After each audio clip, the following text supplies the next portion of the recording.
तेरे जीवे तू सुनिए जीवे तू सुनिए गल मुक्ति मुका छोड़ी यार शहीद असा बस इश्क दिला छोड़ी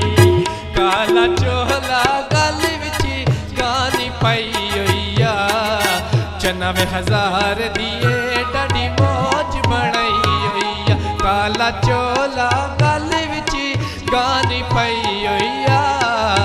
90,000 दिए डडी मौज बनाई होइया 90,000 दिए डडी मौज बनाई होइया।